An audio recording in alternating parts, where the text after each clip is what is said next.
લેસનની અંદર આપણે વિદ્યાર્થી મિત્રો આગળ વધીએ તો થિયરી છે, દાખલા આપણે ગણ્યા છે, બરાબર.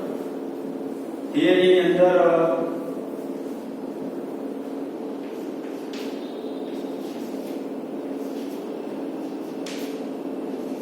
ઘુમરી પ્રવાહ, ઇંગ્લિશ નામ છે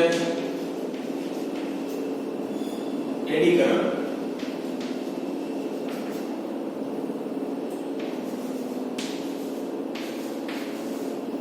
ઘુમરી પ્રવાહ અથવા એડી કરંટ. ઘુમરી પ્રવાહ કોને કહેવાય? સૌથી અગત્યની વસ્તુ છે, સમજો બરાબર. ઘુમરી પ્રવાહ જે છે એ કોને કહેવામાં આવે? ધારો કે કોઈ એક મોટો વાહક લેવામાં આવે. મોટો શું લેવામાં આવે? વાહક. ધારો કે આપણે એક પ્લેટ લઈ લીધી, આપણે લોખંડની પ્લેટ. એને બદલાતા જતા ચુંબકીય ક્ષેત્રની અંદર મૂકવામાં આવે. સમજો બરાબર. બદલાતા જતા ચુંબકીય ક્ષેત્રની અંદર મૂકવામાં આવે. તો ધારો કે મેં પ્લેટ રાખી દીધી, ઉપર ત્યાં ચુંબકીય ક્ષેત્ર હું લાગુ પાડું છું, અને એ કેવું છે? બદલાતું જતું છે. તો કે કેવું? તો કે ધીમે ધીમે ઘટે, ધીમે ધીમે વધે, ધીમે ધીમે ઘટે, ધીમે ધીમે શું થાય? વધે. તો પ્લેટ સાથે સંકળાયેલ ચુંબકીય ફ્લક્સમાં ફેરફાર થાય. જો ઘટતું હોય તો ધીમે ધીમે ક્ષેત્ર રેખાઓની સંખ્યા ઘટશે, અને જો વધતું હોય તો ધીમે ધીમે ક્ષેત્ર રેખાઓની સંખ્યામાં શું થશે? વધારો થશે. બરાબર સમજો.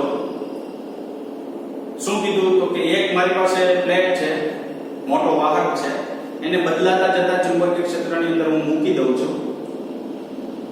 જ્યારે મૂકું બદલાતા જતા ચુંબકીય ક્ષેત્ર, ત્યારે જે મેં પ્લેટ પસંદ કરેલી છે ને, તે પ્લેટની અંદર એક વમળ આકારના વિદ્યુત પ્રવાહનું નિર્માણ થાય. વમળ આકારના વિદ્યુત પ્રવાહનું નિર્માણ થાય. ધારો કે મારી પાસે આ પ્લેટ છે, આ પ્લેટ પર હું આમ ચુંબકીય ક્ષેત્ર લાગુ પાડું છું. પ્લેટ ઉપર હું આમ ચુંબકીય ક્ષેત્ર લાગુ પાડું છું. તો વમળ આકારના વિદ્યુત પ્રવાહનું શું થાય? નિર્માણ થાય. તો વમળ આકાર એટલે કેવું? તો કે સ્થિર પાણીની અંદર તમે પાણો મારો, સ્થિર પાણીની અંદર પાણો મારો તો તમને જો આવું જોવા મળશે. આમ પાણો નાખશો ને એટલે ઓલા રાઉન્ડ રાઉન્ડ આમ આગળ આયલા જતા હશે જોવા મળશે. બરાબર. એવા આકારના વિદ્યુત પ્રવાહનું શું થાય? નિર્માણ થાય. એટલે આ જે આકાર કર્યો ને એવા વિદ્યુત પ્રવાહનું શું થાય? નિર્માણ. હવે આ વિદ્યુત પ્રવાહની દિશા જાણવા માટે લેન્ઝના નિયમનો ઉપયોગ કરવો પડે. કેવી રીતના વિદ્યુત પ્રવાહની દિશા આપને પ્રાપ્ત થાય? બરાબર. શું કીધું? ધારો કે અહીંયા એક પ્લેટ છે, એ પ્લેટને બાહ્ય ચુંબકીય ક્ષેત્ર બદલાતું હોય એવું બાહ્ય ચુંબકીય ક્ષેત્ર અંદર રાખી દઉં છું. એટલે આની સાથે ફ્લક્સમાં ફેરફાર થાય. આ ફ્લક્સમાં જે ફેરફાર થાય તેને લીધે એમાં વમળ આકારના વિદ્યુત પ્રવાહનું નિર્માણ થાય. આ જે વિદ્યુત પ્રવાહનું નિર્માણ થાય ને, એ વિદ્યુત પ્રવાહને શું કહેવામાં આવે? ઘુમરી પ્રવાહ. ઘુમરી એટલે જો આમ વર્તુળાકાર આપને મળે. બરાબર. વર્તુળાકાર આપને પ્રાપ્ત થતા હોય તો એવા પ્રવાહ શું કહેવાય? ઘુમરી પ્રવાહ. ઇંગ્લિશમાં નામ દેવું હોય તો એડી કરંટ. બરાબર. અને હજી એક નામ છે ફુકો પ્રવાહ. ફુકો પ્રવાહ.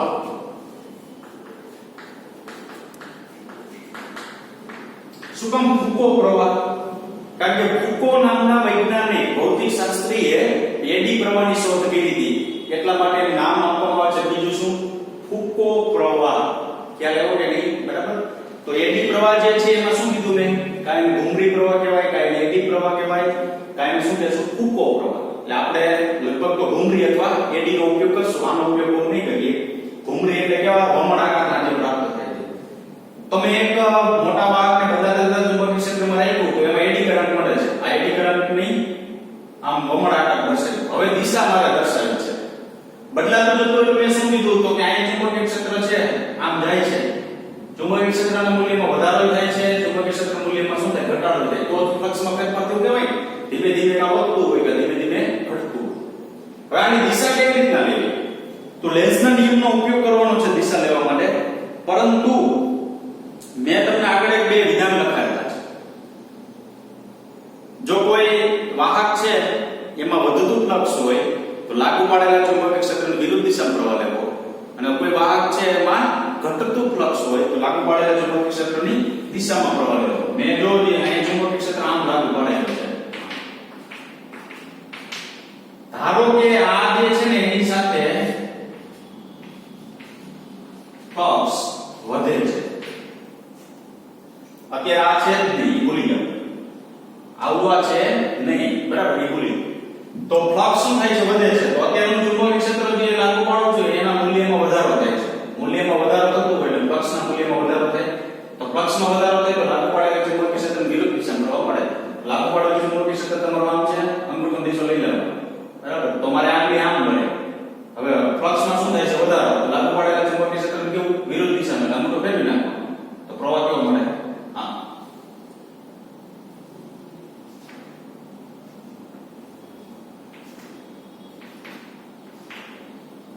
આ દિશામાં પ્રવાહ મળશે. આમ પ્રવાહ મળશે. વિષમઘડી દિશામાં પ્રવાહ પ્રાપ્ત થશે. ધારો કે આ વસ્તુ જે છે એની સાથે ઘટતું ફ્લક્સ છે. જો અંદર એક વિદ્યુત પ્રવાહનું નિર્માણ થાય છે તે વિદ્યુત પ્રવાહની દિશા દર્શાવવાનું છે. ધારો કે આની સાથે કેવું ફ્લક્સ છે? ઘટતું ફ્લક્સ છે. હવે આને ભૂલી જાઓ અથવા આની એક વસ્તુ લ્યો. આને ભૂલી જાઓ. આની એક વસ્તુ લ્યો તમે. પહેલા વધતું હતું ફ્લક્સ ત્યારે પ્રવાહ આમ. હવે ઈનો ઈ વમનનો આકાર જે છે એમાં ફ્લક્સ ધારો કે ઘટે છે. તો એમાં પ્રવાહ દિશા કેવી થઈ ગઈ? ઉલટાઈ ગઈ. શું કામ? તો કે ઘટતા ફ્લક્સ માટે આપણી પાસે નિયમ શું છે? તો કે લાગુ પાડેલા ચુંબકીય ક્ષેત્રની દિશામાં વિદ્યુત પ્રવાહની દિશા લેવી. તો લાગુ પાડેલા ચુંબકીય ક્ષેત્રમાં દિશા પ્રવાહની દિશા મળશે ક્લોકવાઇઝ. ખ્યાલ આવ્યો કે નહીં? બરાબર? તો કોઈ પણ ઘૂમરી પ્રવાહ છે કોઈ વાહકની અંદર, પહેલી વસ્તુ એ કે ઘૂમરી પ્રવાહ ક્યાં ઉદ્ભવે? તો કે બદલાતા જતા ચુંબકીય ક્ષેત્રમાં રાખો કોઈ વાહક તો ઘૂમરી પ્રવાહ ઉદ્ભવે. અથવા ચુંબકીય ક્ષેત્ર તમારી પાસે સ્થિર હોય અને કોઈ વસ્તુ આમ ગતિ કરે છે તો એ ફ્લક્સમાં શું થાય? ફેરફાર થાય. તો સળિયાની ગતિ કે એમ કહેવું એમ. બરાબર? તો એની અંદર શું થાય? ઘૂમરી પ્રવાહ ઉત્પન્ન થશે. હવે આ જે ઘૂમરી પ્રવાહ છે એની દિશા કેવી રીતના કીધું? તો કે તમારું જો ઘટતું ફ્લક્સ છે કે વધતું ફ્લક્સ છે. જો વધતું ફ્લક્સ હોય તો લાગુ પાડેલા ચુંબકીય ક્ષેત્રની વિરુદ્ધ દિશામાં પ્રવાહ લેવો અને ઘટતું ફ્લક્સ હોય તો લાગુ પાડેલા ચુંબકીય ક્ષેત્રની દિશામાં પ્રવાહ લેવો. તો આ જે વિદ્યુત પ્રવાહનું નિર્માણ થશે વાહકની અંદર, બરાબર? પ્રવાહ જે છે ધારો કે આ ઘટતા ફ્લક્સમાં આપણે આમ પ્રવાહ મળે છે ક્લોકવાઇઝ, પણ ઇલેક્ટ્રોન અંદર જે ગતિ કરતો હોય ને એની વિરુદ્ધ દિશામાં ગતિ કરતો હોય. બરાબર? કારણ કે કોઈ વાહક હોય તેની અંદર ઇલેક્ટ્રોન પ્રોટોન તો બધું હોય છે. તો વાહક અંદરની દિશાની અંદર આમ ગતિ કરતો હોય છે ઇલેક્ટ્રોન અને વિરુદ્ધ દિશામાં શું ગતિ કરશે? વિદ્યુત પ્રવાહ ગતિ કરશે. બરાબર? તો આ બેઝિક માહિતી થઈ. એડી પ્રવાહ કોને કહેવાય? તો કે વાહકને બાહ્ય સમાન સમાન નહીં બદલાતા જતા ચુંબકીય ક્ષેત્રમાં રાખવામાં આવે તો એમાં એક ઘૂમરી આકારના વિદ્યુત પ્રવાહનું નિર્માણ થાય. એને શું કહેવામાં આવે છે? એડી પ્રવાહ કહેવામાં આવે છે. સૌપ્રથમ ફુકો નામના વૈજ્ઞાનિકે એની શોધ કરી. બરાબર? હવે આગળ એક બીજા ઉદાહરણ સાથે હું સમજાવું તમને.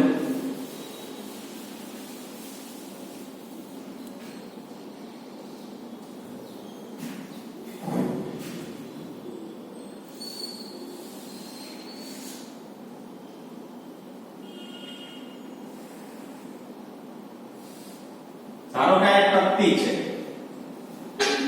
આપણે તો શું કીધું હતું? બદલાતું જતું ચુંબકીય ક્ષેત્ર. આ એક ઉદાહરણ લીધું હતું ને, એમાં તકતી સ્થિર હતી, બદલાતું જતું ચુંબકીય ક્ષેત્ર. હવે હું એવું લઉં છું કે તકતી જે છે ને એ ભ્રમણ કરે છે. ધારો કે આ તકતી છે આ, બરાબર? આ મારો આ તકતી છે, આ એની ધરી છે. આ તકતી જે છે એ આ જે ઊભી અક્ષ છે ને અનુલક્ષીને આમ શું કરે છે? ભ્રમણ કરે છે. અને ચુંબકીય ક્ષેત્ર છે ને સ્થિર હોય આપણી પાસે. ધારો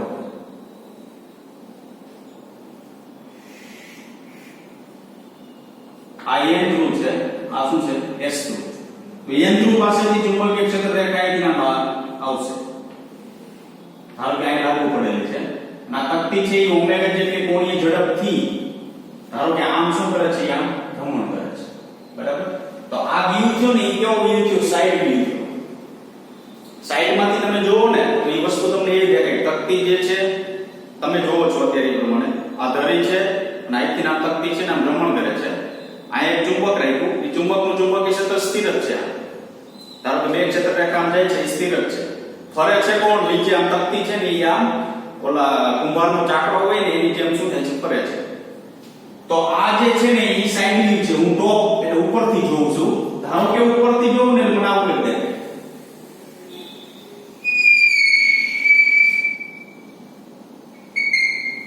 તકતી છે એ તો આમ ભ્રમણ કરે છે ઓમેગા જેટલી કોણીય ઝડપથી. હવે ધારો કે જે ચુંબકીય ક્ષેત્ર આ જે ભાગ છે ને એ આમ ઉપરથી જોઉં ત્યારે આમ દેખાય. બરાબર? હવે ઉપરથી જોઉં એટલે ચુંબક તો આમ છે એટલે ચુંબક અહીં ક્યાંક હશે આમ. અહીં n ધ્રુવ હશે અહીંયા ક્યાંક અહીંથી ચુંબકીય ક્ષેત્રમાં અંદર જતું હશે. ધારો કે કેટલા વિસ્તારમાં લાગુ પડે છે? ધારો કે એટલા વિસ્તારમાં મેં લગાડેલું ચુંબકીય ક્ષેત્ર લાગુ પડે છે એ આમ. શું કામ એ તો કે જો કે અહીંથી ક્ષેત્ર રેખા હું ઉપરથી આમ જોઉં તો અંદર તરફ જાય છે કે નહીં? કારણ કે n પાસેથી બહાર નીકળે અંદર તરફ જાય. તો અંદર તરફ જતી હોય તો હું ઉપરથી હવે આમ સાઈડમાંથી તમે જુઓ તો આમ ચુંબક છે તો આમ અંદર તરફ જાય છે. હું ઉપરથી જોઉં તો મને ત્યાં ચોપડી દેખાય કે નહીં? બરાબર. એટલે મેં ઉપરથી જોયું ને ત્યારે મને અહીં શું દેખાય છે? આમ ચોપડી દેખાય છે. તો અત્યારે પહેલી પરિસ્થિતિનું જે નિર્માણ થયું ને એ પરિસ્થિતિની અંદર મેં તમને એવું કીધું હતું કે જે વાહક છે ને એ સ્થિર છે અને બાહ્ય ચુંબકીય ક્ષેત્ર બદલાતું હતું. અને આની અંદર શું છે તો કે ચુંબકીય ક્ષેત્ર અહીં સ્થિર જ છે અંદર આમ ફરે છે. બરાબર. હવે ધારો કે એક આ વિસ્તાર પસંદ કરો.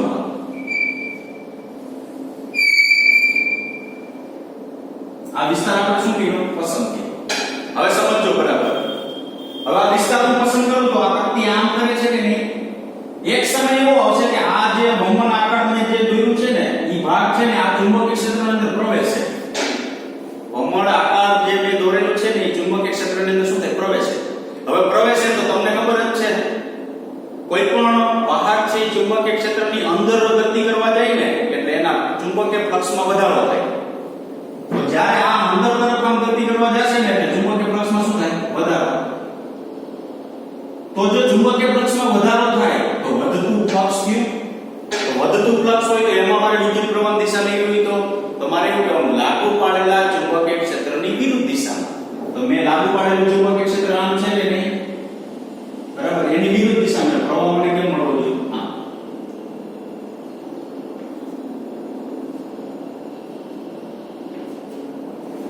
ખ્યાલ આવ્યો કે નહીં? બરાબર.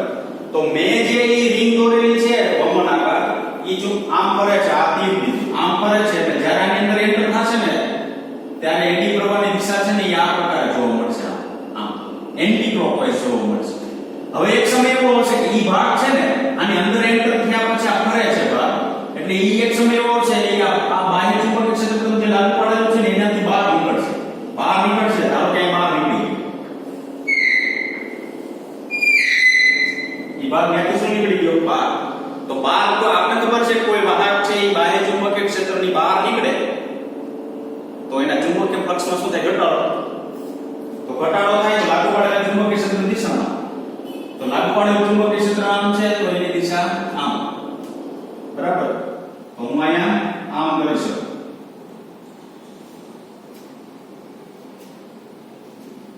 ક્લોકવાઇઝ. ટૂંકમાં હું દિશા શીખવાડું છું તમને કે યાદ રાખવાનું કોઈ વાહક છે એ બાહ્ય ચુંબકીય ક્ષેત્રની અંદર એન્ટર થાય એટલે ફ્લક્સમાં વધારો થાય ત્યારે તમારે કારણ કે અહીંયા તમે એક આકૃતિ આપણે અહીંયા આવે છે એ આકૃતિની અંદર એક પ્લેટ છે ને એ બે ચુંબક વચ્ચે દોલન કરે છે. એમાં પ્રવાહ છે ને એ આપણે ગોખવાનો નથી ક્લોકવાઇઝ એન્ટી ક્લોકવાઇઝ એ ભૂલાઈ જાય. બરાબર. પણ આપણે વધતું ફ્લક્સ ને ઘટતું ફ્લક્સ જે છે ધ્યાનમાં રાખવાનું છે તો જ એમાં પ્રવાહની દિશા તમે સાચી દર્શાવી શકશો. નહીતર શું થાય બોર્ડમાં જો પ્રશ્ન પૂછાય પ્રવાહની દિશા તમે ઉલટી દર્શાવી હોય તો આપણો અડધો માર્ક્સ જે છે ખોટો જાય. એટલે અહીંયા તમને શીખવાડ્યું કે ધારો કે આપણી પાસે એક પ્રતિ ભ્રમણ કરે છે પણ બાહ્ય લાગુ પાડેલું ચુંબકીય ક્ષેત્ર કેવું છે? આપણી પાસે સ્થિર છે.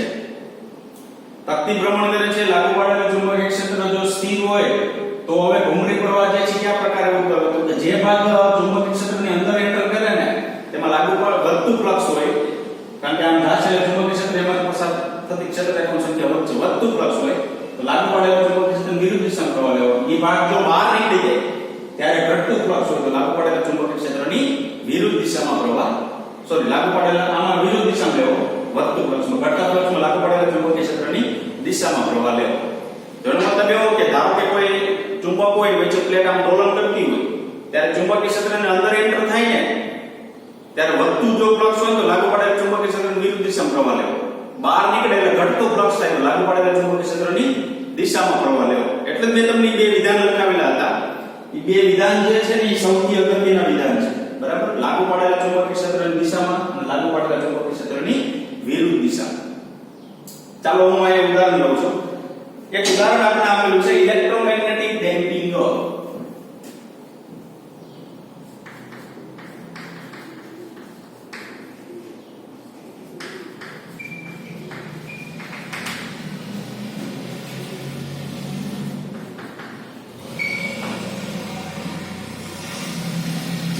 કહેવામાં આવે છે વિદ્યુત ચુંબકીય અવમંદન.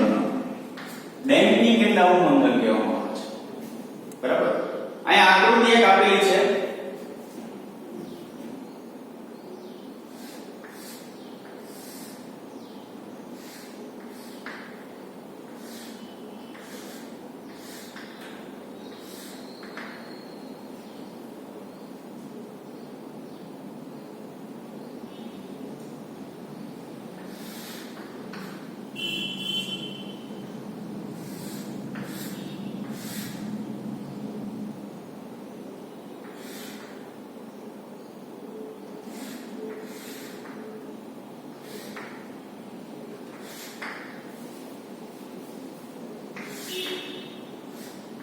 આ એક આકૃતિ છે.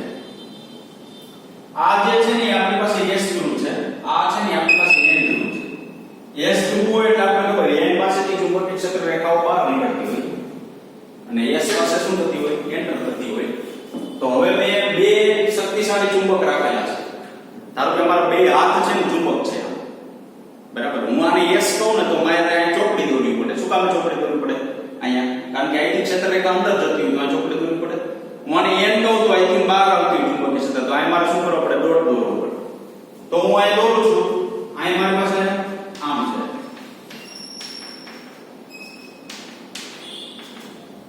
અહીં શું લખવું હોય તો કરે આમ ડોટ કરવો હોય. બુકની અંદર આપેલું નથી પણ હું દોરું છું. બરાબર. એક ક્ષેત્ર રેખા અહીંથી બહાર નીકળે છે ડોટ પાસેથી. અહીં શું થાય છે? એન્ટર થાય. આની વચ્ચે છે ને એક પ્લેટ દોલન કરે છે.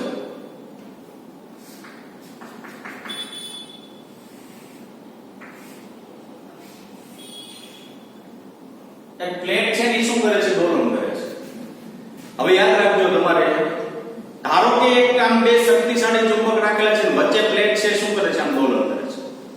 તો એ પ્લેટ જ્યારે દોલન કરે છે ને ત્યારે ઝડપથી એનું અવમંદન થાય છે. ઝડપથી એનું અવમંદન થાય છે. અવમંદન થવું એટલે શું? તમે આગળ ભણી ગયા કે જ્યારે કોઈ વસ્તુ આમ દોલન કરતી હોય ને, બરાબર, એનું અવમંદન થવું એટલે દોલન છે ને એ મંદ પડવા. મંદ પડવા એટલે એનો મતલબ એવો થયો કે દોલન છે ને એક સમય એવો આવે ઉભા રહી ગઈ. બરાબર. એટલે તકતીનું શું થયું કહેવાય? અવમંદન.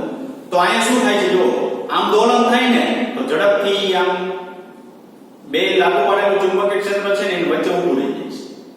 પાછું દોલન કરાવો તો લાગુ પાડેલા ચુંબકીય ક્ષેત્રની અંદર શું થઈ જાય? વચ્ચે ઊભું રહી જાય. એટલે એનું નામ આપવામાં આવે ઇલેક્ટ્રોમેગ્નેટિક ડેમ્પિંગ, વિદ્યુત ચુંબકીય અવમંદન. કે જ્યારે બે ચુંબક વચ્ચે કોઈ તકતીને દોલન કરવામાં આવે ને ત્યારે એનું ઝડપથી શું થઈ જાય? અવમંદન થાય. હવે જો અહીંયા ચુંબકીય ક્ષેત્ર જે છે ને આ દિશામાં આમ છે. હવે જોજો ખાસ આ ભાગ મને આમ સામો દેખાય છે આમ, અને આ ક્રોસમાં આમ છે. બરાબર. તો આ છે ને ચુંબકીય ક્ષેત્રની અંદર એન્ટર થાય છે. આ તકતી જે છે આમ ચુંબકીય ક્ષેત્ર તમે રાખેલું હોય એમાં તકતી અહીંયા હોય ને અહીંથી આમ જશે એટલે ચુંબકીય ક્ષેત્રની અંદર એન્ટર થાય. અહીંથી બહાર નીકળે ચુંબકીય ક્ષેત્ર બહાર નીકળે. જ્યારે એન્ટર થશે, યાદ રાખજો, જ્યારે એન્ટર થશે ને ચુંબકીય ક્ષેત્રમાં એન્ટર થાય ને એટલે વધતું ફ્લક્સ છે. તકતી જે છે એ આમ આવશે ચુંબકીય ક્ષેત્રની અંદર, પહેલા તો બહાર હતી, આમ અંદર આવશે એટલે વધતું ફ્લક્સ થયું. તો વધતું ફ્લક્સ એટલે શું? આ ભાગ છે ને એ આપણે આમ દેખાય છે. જો આ બાહ્ય ચુંબકીય ક્ષેત્ર આની પાછળ આમ છે. બરાબર. આને જોવાનું છે આપણે. તો આ તકતી અહીં અંદર આવે છે તો વધતું ફ્લક્સ ધીમે ધીમે અંદર આવે. વધતું ફ્લક્સ એટલે લાગુ પાડેલા ચુંબકીય ક્ષેત્રની કેવો પ્રવાહ લેવાનો? વિરુદ્ધ દિશા. લાગુ પાડેલું ચુંબકીય ક્ષેત્ર તમારું આમ છે કે નહીં? આ ચુંબકની આમ કેવું છે? અંદર. તો વધતું ફ્લક્સ હોય તો મારે એનાથી કેવું નાખવાનું? વિરુદ્ધ દિશા. એટલે આમ કરવાનું તો આમ કરવાનું. તો અહીંયા મારે જે પ્રવાહ દર્શાવવાનો થાય ને એ પ્રવાહ જો આમ દર્શાવવાનો, એન્ટી ક્લોકવાઇઝ દર્શાવવાનું થાય. નિશાની સૌથી અગત્યની છે. બરાબર. નહીતર શું થશે? જો આ પ્રવાહની દિશા આપને આવે ખબર નહીં હોય, ઊંધી લખી નાખશો તો આકૃતિ પ્રમાણે મારે એવું કહી શકાય કે અડધો માર્ક્સ કપાય. જો તમે ડોટ દોર્યા હોય કે ચુંબકીય ક્ષેત્ર ત્યાંથી બહાર નીકળે છે તો બહાર નીકળે છે તો આમ થાય. લાગુ પાડેલું ચુંબકીય ક્ષેત્ર આમ, એનું કેવું કરવાનું? વિરુદ્ધ દિશા. તો પ્રવાહ જે છે એ દિશા કેવી મળશે? ક્લોકવાઇઝ મળશે. હવે આ તકતી જે છે એ બાહ્ય ચુંબકીય ક્ષેત્રની બહાર નીકળી ગઈ. અહીંથી એન્ટર થઈ, અહીંથી શું નીકળી? બહાર નીકળી. બહાર નીકળે એટલે શું થાય? ચુંબકીય ક્ષેત્રની અંદર એન્ટર થાય એટલે વધતું ફ્લક્સ. કારણ કે ઉપયોગ એવો ને એટલે મેં તમને કીધું વધતું ફ્લક્સ. બહાર નીકળશે એટલે કેવું થયું? ઘટતું ફ્લક્સ. ઘટતું ફ્લક્સ એટલે લાગુ પાડેલા ચુંબકીય ક્ષેત્ર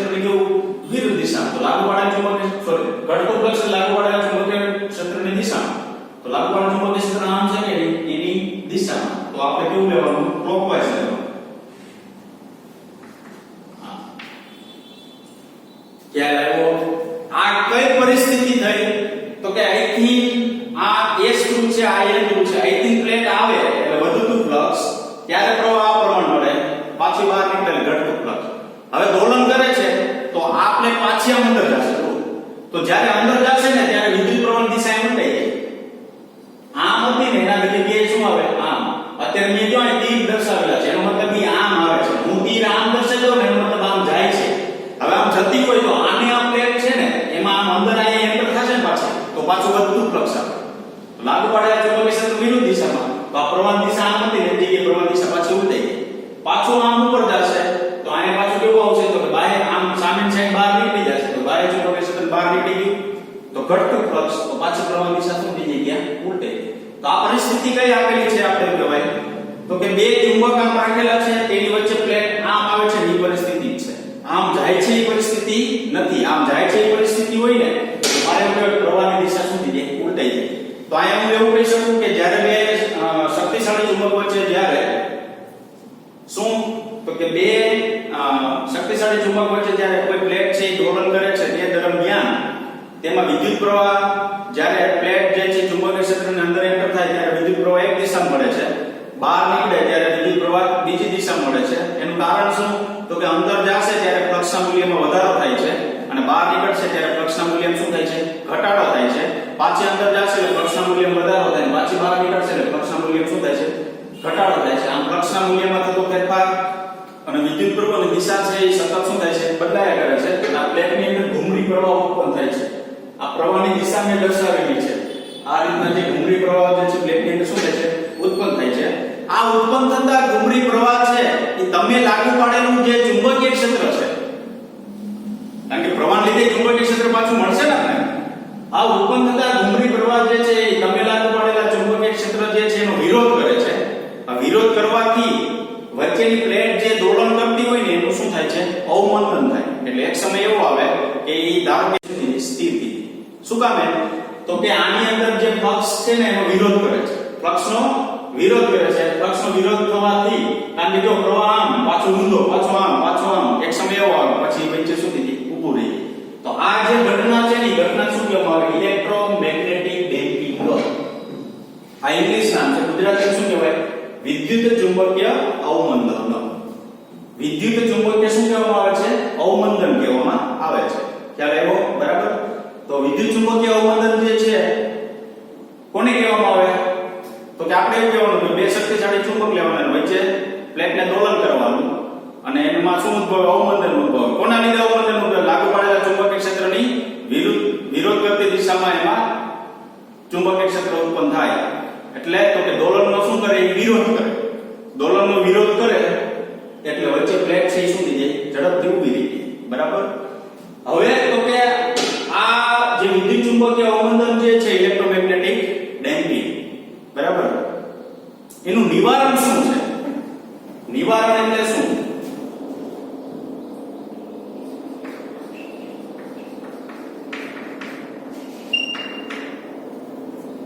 ઇલેક્ટ્રોમેગ્નેટિક ડેમ્પિંગ નું નિવારણ એટલે કે વધુ સમય સુધી મારે દોલન કરાવવું હોય તો યાદ રાખજો. બરાબર. વધુ સમય સુધી. અત્યારે ધારો કે આ છે ને એ 10 સેકન્ડ સુધી આમ દોલન કરે છે. બે ચુંબક વચ્ચે પછી શું થઈ જાય? એનું અવમંદન થઈને ઊભા રહી જાય. બરાબર. ધારો કે મારે 50 સેકન્ડ સુધી એને દોલન કરાવવું છે, તો એનો મતલબ એવો થયો અવમંદન ઘટાડવું છે. એવું થયું કે નહીં? અવમંદન શું કરવું છે? ઘટાડવું છે. અવમંદન વધવું એટલે એનો મતલબ એવો કે ઝડપથી ઊભા રહી જાય. ઘટવું એટલે ઝડપથી ઊભા ન રહે. તો એનું નિવારણ શું? તો કે નિવારણ એ છે, બીજી આકૃતિ આના જેવી જ આપેલી છે. હું ખાલી જેની ચર્ચા કરવાની છે એટલી વસ્તુ દોરું છું. આ જે પ્લેટ છે ને એ અત્યારે આપણી પાસે આમ છે. જો પ્લેટ આખી આમ હોય ત્યારે આપણી પાસે ઘૂમરી પ્રવાહ જે છે આમ આખા આ દિશામાં કોઈ દિશા જે દિશામાં દિશાની થતો ઘૂમરી પ્રવાહ જે છે ને એ આખી પ્લેટની અંદર વહે છે. તો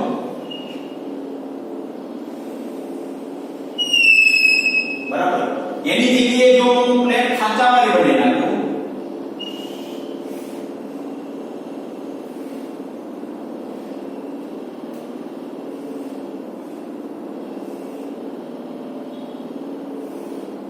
આવી પાછા. તો મારે એવું કહેવાય કે પ્લેટનું અસરકારક ક્ષેત્રફળ ઘટશે. પ્લેટનું અસરકારક ક્ષેત્રફળ શું થશે? ઘટશે. હવે અસરકારક ક્ષેત્રફળ ઘટશે એટલે એનો અવરોધ શું થાય? ઘટે.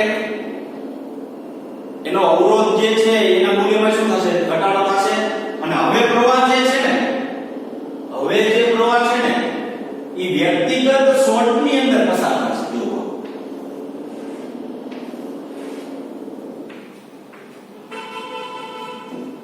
વ્યક્તિગત સ્રોતની અંદર પસાર થશે. તો આપણી પાસે જો ઉષ્મા ઊર્જા છે, ધારો કે, કારણ કે આ વસ્તુ એવી છે કે અંદર પ્રવાહ પસાર થાય ને એટલે પ્લેટ ગરમ થાય.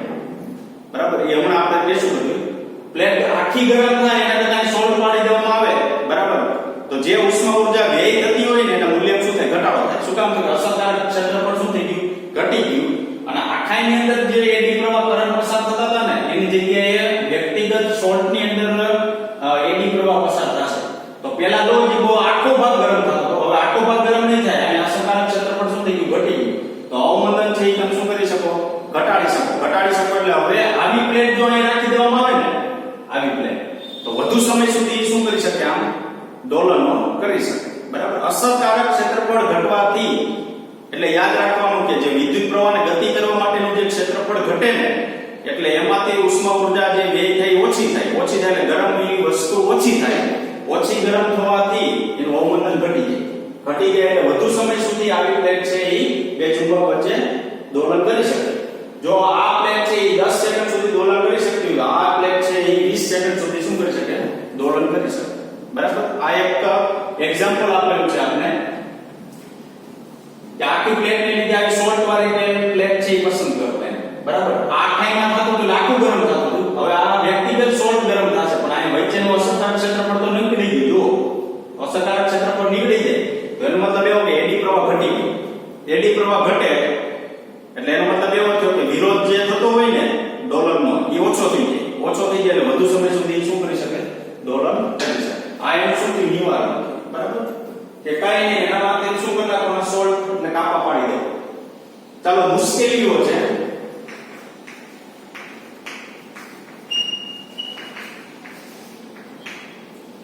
વિદ્યુત મોટર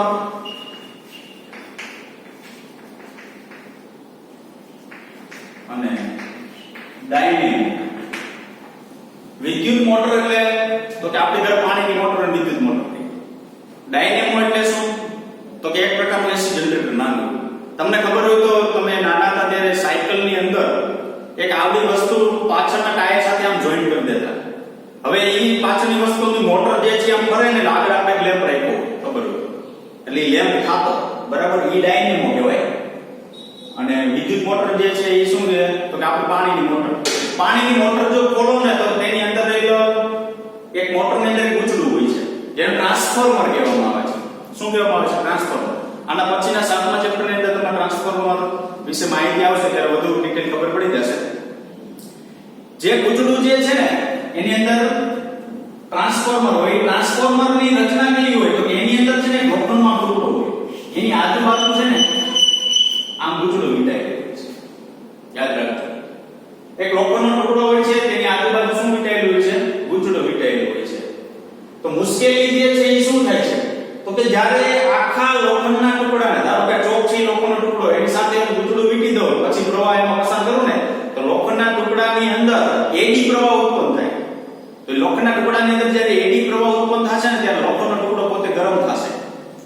જો લોખંડનો ટુકડો ગરમ થાય ને તો આપણે એવું કહેવાય કે ઊર્જા જે છે ને એ ઊર્જા એટલે તો કે વિદ્યુત ઊર્જા જે છે એ ઉષ્મા ઊર્જા સ્વરૂપે વેડફાઈ જાય. એટલે તમને ખબર હોય તો અત્યારે તમે પાણીની મોટર 10 મિનિટ ચાલુ રાખો પછી બંધ કરી દો ને પછી આ માથે હટો ને તમને ગરમ લાગશે. બરાબર? પાણીની મોટર 10 મિનિટ ચાલુ રાખી માથે મળશો ને તો શું લાગશે? તમને ગરમ લાગશે. એનો મતલબ શું? તો કે એની અંદર એડી કરંટ જે ઉત્પન્ન થાય છે ટ્રાન્સફોર્મરની અંદર જે ગૂંચળું છે તેની અંદર એના ગર્ભની અંદર એ એડી કરંટ જે ઉત્પન્ન થાય ને એ એડી કરંટ ઉત્પન્ન થાય એટલે ઊર્જા છે ને ઉષ્મા ઊર્જા સ્વરૂપે વેડફાય. વેડફાય એટલે એ ઊર્જા બહાર આવવાની કોશિશ કરે એટલે ઉપરનું પડ છે ને આખું શું થઈ જાય? ગરમ થઈ જાય. બરાબર? તો હવે શું કરવાનું છે? અત્યારે આપણે એવું કહેવાય કે જો લોખંડના ટુકડાને ડાયરેક્ટ તમે ગૂંચળું વીંટાડી દો ને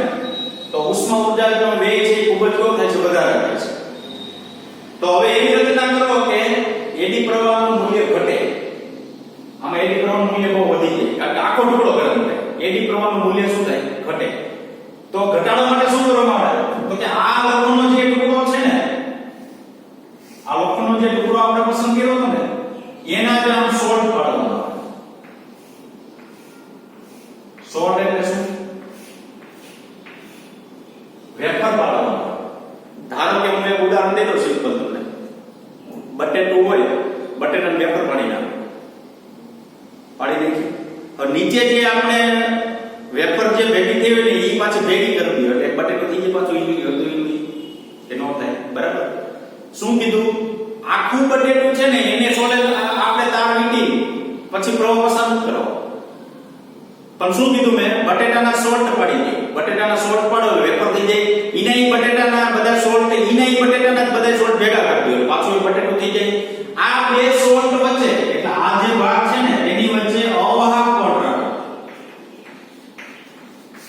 અવાહક કોણ તરીકે કોનો ઉપયોગ થશે વાર્નિશનો ઉપયોગ થશે દુકાને તમને ખબર વાર્નિશનું નામ સાંભળ્યું છે બરાબર શું કર્યું તો કે મેં પેલા બટેટાનું વેફર પાડી નાખી છેલ્લી જે પ્લેટ હતી બટેટાની વેફરની ઈ રાખી પછી વાર્નિશ લગાડી પાછી બીજી પ્લેટ રાખી પછીની હતી તે પછી પાછું વાર્નિશ લગાડી પાછી ત્રીજી લગાડી પાછું વાર્નિશ લગાડી પાછી ચોથી લગાડી પાછું વાર્નિશ પાછું આખું બટેટું શું કરી નાખ્યું તૈયાર કરી નાખ્યું બરાબર મેં કહેવાનો મતલબ એ છે કે ટુકડો જે લોખંડનો છે ડાયરેક્ટ નથી ઉપયોગ કરવો પણ ટુકડાની શું કરવાની પ્લેટો કરવાની અને પાછું બધી પ્લેટો શું કરી દેવાની ભેગી કરી દેવાની એને લેમિનેટેડ કોર કહેવામાં આવે છે ઇંગ્લિશમાં શબ્દ લેમિનેટેડ કોર એને વાર્નિશ એટલે અવાહક કોણ હવે શું કરવામાં આવે જોડવામાં આવે હવે તમે આમાં સોલિડ કે ગુંદડું પસંદ કરી હવે પ્રવાહ પસાર કરો શું થાય તો કે અહીંયા અત્યારે આપણી પાસે શું હતું તો કે આખો ટુકડો હતો ને એટલે આખાઈમાં ગુંદડી પ્રવાહ ઉત્પન્ન થતો એટલે આ ગરમ બધું થતું હતું હવે શું કર્યા મેં સોલ્ટ કરી નાખ્યું સોલ્ટ કરી નાખું ને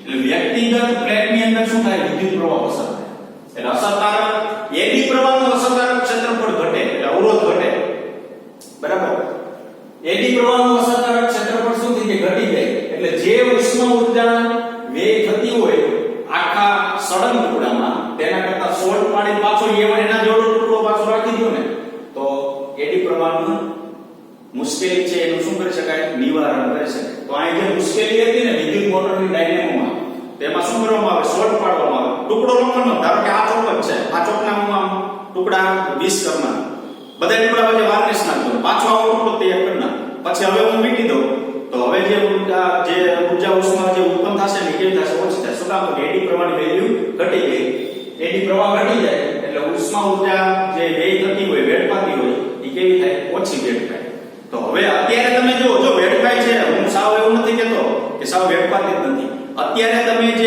મોટરને ચાલુ રાખી 10 મિનિટ ને પછી હવે જે તમને ગરમ લાગે છે એમાં ઓલરેડી કાપા કરેલો જ ગર્ભ રહેલો હોય છે ટ્રાન્સફોર્મરની અંદર ગર્ભ જે રહેલો છે કાપા કરેલો ધારો કે કાપા વગરનો હોય તો તમે મોટરને અડી ન આપો આવો ડાયરેક્ટ બરાબર શું કામે તો કે એમાં ઉષ્મા ઊર્જા જે છે ખૂબ જ કેવી ઉત્પન્ન થતી હોય છે વધારે પ્રમાણમાં ઉત્પન્ન થતી હોય છે ખ્યાલ આવ્યો કે નહીં બરાબર ચાલો હવે આગળ જઈએ ઉપયોગો છે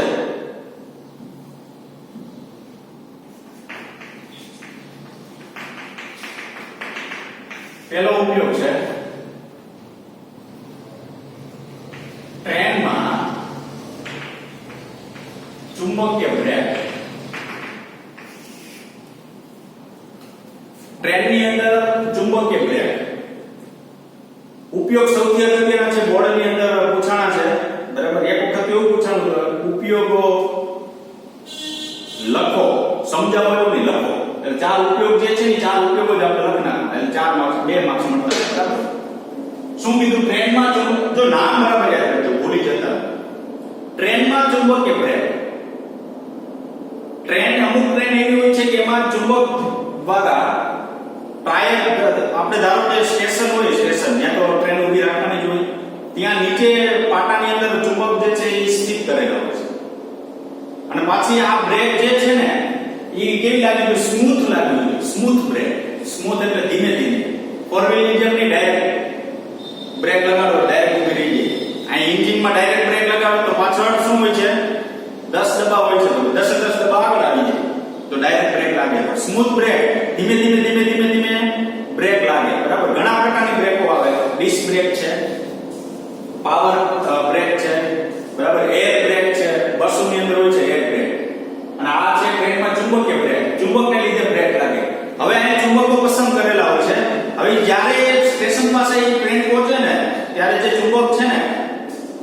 ચુંબકીય ક્ષેત્ર તો ઉત્પન્ન થતું જ હોય, અને જે ટાયર છે ને એની સાથે લોખંડનું વર્ગ કે એવું કંઈ રાખેલું હોય છે. હવે શું કરે, જ્યારે ટ્રેન નજીક આવશે ને સ્ટેશનની, ત્યારે એમાં ફ્લક્સમાં ફેરફારનો વિરોધ કરે. લેન્ઝના નિયમ પ્રમાણે ફ્લક્સના ફેરફારનો વિરોધ કરે. જ્યારે ફ્લક્સમાં જે ફેરફારનો વિરોધ કરે ત્યારે શું કરશે, તો કે એ ટ્રેનને ત્યાં શું કરશે, રોકી દેશે. ખ્યાલ આવ્યો? બરાબર. જે સળિયો હતો, તમને ખબર હોય તો સળિયો આમ ગતિ કરતો હતો, આમ એક પ્રકારનું બળ લાગતું હતું, BIL જેવું. એની વિરુદ્ધ દિશામાં કંઈક શું લાગતું હતું, બળ લાગતું હતું. એ આપણા દ્વારા લગાડવામાં આવતું હતું, જેને આપણે લેન્સ બળ કીધું. લેન્સ બળ છે ને એ વેગના સમપ્રમાણમાં હોય, કારણ કે મારે બળ બરાબર નામ લખી શકું BIL, પણ B બરાબર શું લખાય, તો I બરાબર BVL by R into L. તો આ શું થાય, V square L square V by R આયર F પ્રપોર્શનલ B. જો બળ ઘટે ને તો વેગ ઘટે, બરાબર. બળ વધે તો વેગ શું થાય, વધે. તો ઇલેક્ટ્રિક બ્રેક ચુંબકીય બ્રેક જે છે ને તેની અંદર જ્યારે નજીક પહોંચશો ને ત્યારે એ ચુંબકમાં શું થશે, ક્રિએટ થશે ચુંબકીય ક્ષેત્ર, અને લાગુ પડેલા ચુંબકીય ક્ષેત્રનો વિરોધ કરે. ટાયર આમ ફરતો એનો આમ વિરોધ કરે, બરાબર. ડાયરેક્ટ વિરોધ ન કરતા, નહીં તો ડાયરેક્ટ ઊભી રહી જાય, બરાબર. તો પેલો ઉપયોગ છે ટ્રેનના ચુંબકીય બ્રેકમાં. એના પછીનો જે આપણી પાસે ઉપયોગ આવે છે વિદ્યુત ચુંબકીય અવમંદન.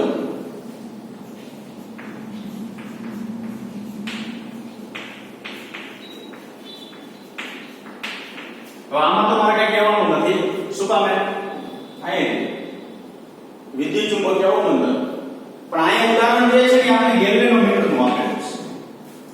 ગેલ્વેનોમીટરનો કાંટો જે છે એમાં બિન ચુંબકીય એક ગૂંચળું રાખેલું હોય છે, ચુંબક વગર, ધારો કે, બરાબર. એની અંદર શું હોય છે, તો કે જ્યારે કાંટો આમ જશે ને પાછો અંદર એડી કરંટ એક પ્રકારનો ઉત્પન્ન થશે, પાછો કાંટો જે છે 0 પાસે ઊભો રહી જશે. તમને સુધી પ્રવાહ પસાર થતો જશે, કાંટો આમ જાય, પાછો કાંટો ત્યાં ઊભો રહી જશે. એટલે ત્યાં ગેલ્વેનોમીટરનું તમને ઉદાહરણ આપેલું છે. એના પછી ત્રીજું છે પ્રેરણ ભઠ્ઠી.